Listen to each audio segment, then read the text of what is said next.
I'm going to make a crazy prediction and go out on a limb and say I think that Vladimir Putin will win the elections in March. I think I'm probably pretty safe ground there.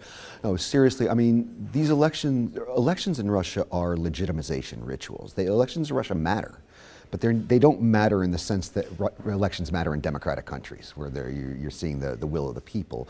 They matter because the regime uses them to legitimize itself, and it legitimizes itself to the extent that it puts on a good show. It gets a good turnout, it gets good numbers, but also it puts on a good show. It tells the people a good story that they can believe in. And this is why I think this election might be different from any election we've seen in the Putin period, because in one sense, this regime has run out of stories to tell its people. Putin's first story was, I will lift Russia up off its knees. I will create a dictatorship of law. I will bring you prosperity and stability after the chaos of the 1990s. And that was a very effective story, right? And that story carried Putin all the way, I'd say, to 2011, 2012, when you had prosperity like you'd never seen before in Russia. And what happens, what sociology teaches us, is that when you have a society becomes more prosperous, they stop caring only about economic issues and they start caring about higher issues. And then we had the Bolotnaya protests, right? This was essentially the new Russian middle class saying, we don't want just economic stability, we want political rights, we want political pluralism. Putin then had to come up with a new story, right?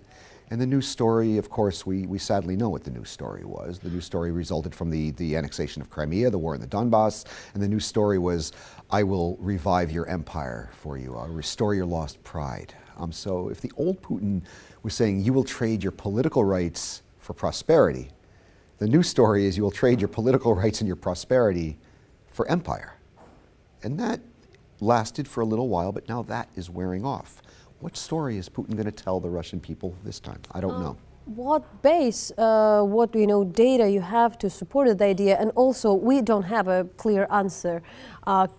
Can the Kremlin still campaign with this slogan of the mighty military power, international power, or really people are fed up of that? Because what we know that people are fed up with Donbass in Russia. Mm-hmm. It's different with Crimea, but it doesn't mean that somehow the nationalistic and military sentiment won't be brought up again. Yeah, no, I think this story is pretty much running its course in Russia. I mean, at the time of the annexation of Crimea, I made a metaphor comparing this to, it's as if Putin gave the entire country cocaine.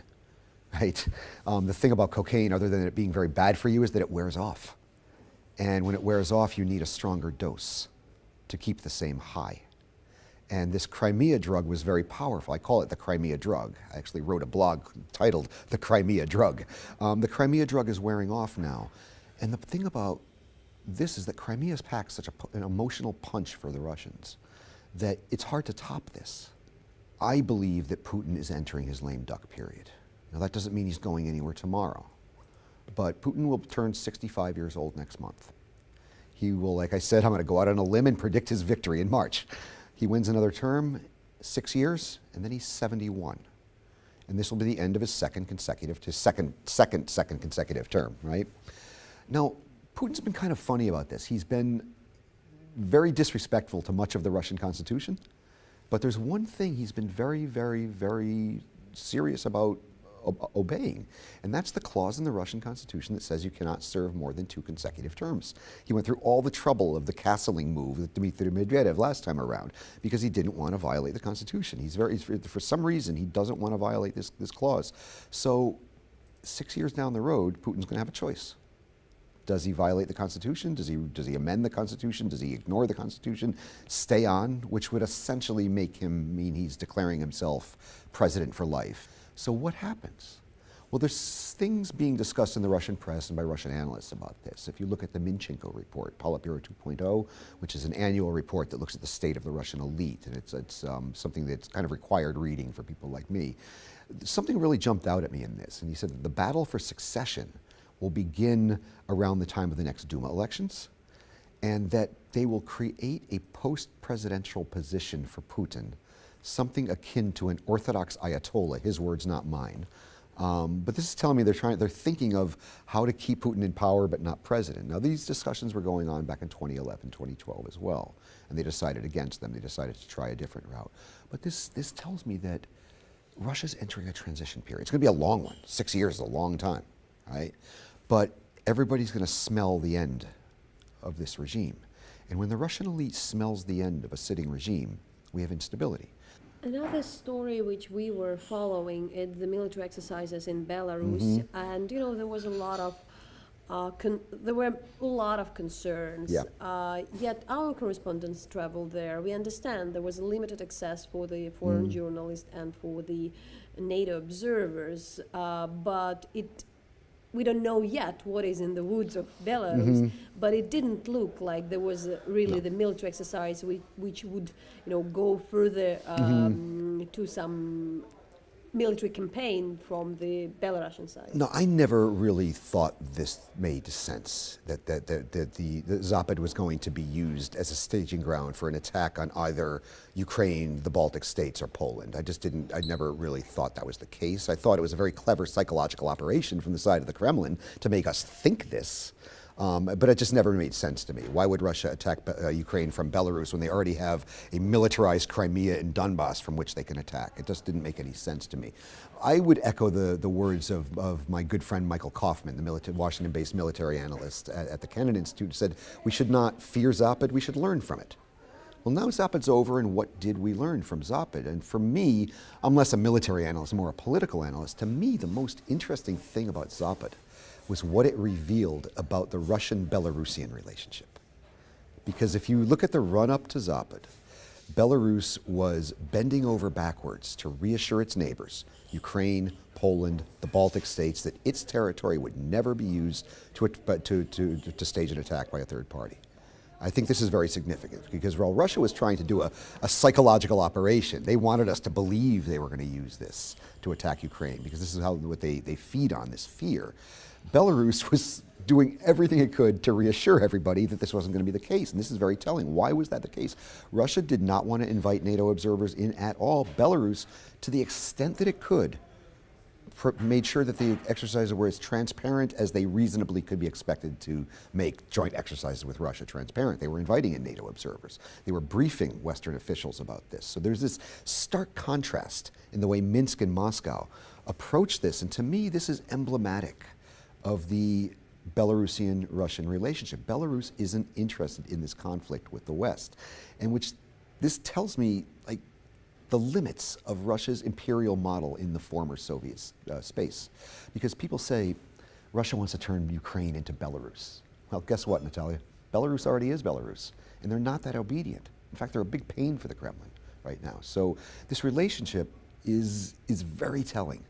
Putin looks at it as an imperial relationship, but Lukashenko looks at it as a transactional relationship. The way I characterize it is it's like the emperor meets the gamer, right? And it's a very complicated relationship for Moscow to manage. And if this is the best they can do in terms of their new empire in the former Soviet space, that empire doesn't have much of a future. That's what I'd say.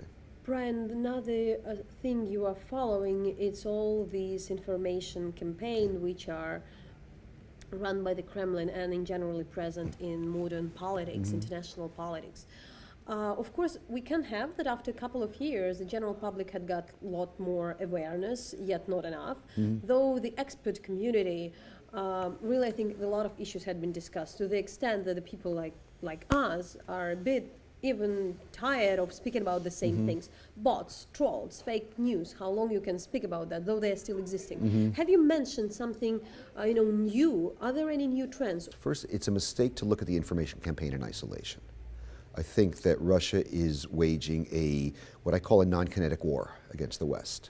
It's a war. We're not shooting each other. It's non-kinetic, but it's a war. And information is one of the weapons in that war. Corruption is one of the weapons in that war. Russia uses corruption. They weaponize corruption in order to create networks of influence. This is something you have to be very familiar with in Ukraine, but they're doing it elsewhere as well in the West. They've weaponized finance. I mean, look at all the black cash moving around the city of London, for example. I mean, I'm fond of saying corruption's the new communism. You know, the Kremlin's black cash is the new red menace. And so this is something we have to, and this goes hand in hand with the information. You create networks of influence, you put out disinformation. There's many ways to influence a society. They've weaponized cyber as well. They've weaponized organized crime. The second point I would make is that we really need, and we in the West, need to pay very close attention to what Russia does to its neighbors. Because what Russia does to its neighbors today is something they're going to be doing to us tomorrow. Ukraine, Estonia, you were getting hacked long before it was cool, long before we were talking about it, long before it was fashionable. You know, if we were paying attention to that then, we might have been a little bit more ready for the hacking that's happened to the United States, Germany, France, and other countries now. Right? So Ukraine had Russia meddling in its elections long before we understood what this was, right? So you knew what fake news was long before it was a phrase every American and German and French person is talking about. So I say we really need to pay close attention to what Russia does to Ukraine, what Russia does in the Baltic states, what Russia does with Georgia, because it's going to come at us later. And in this sense, we're all Ukrainians, you know, in this sense, because we're dealing with the same thing you've been dealing with now.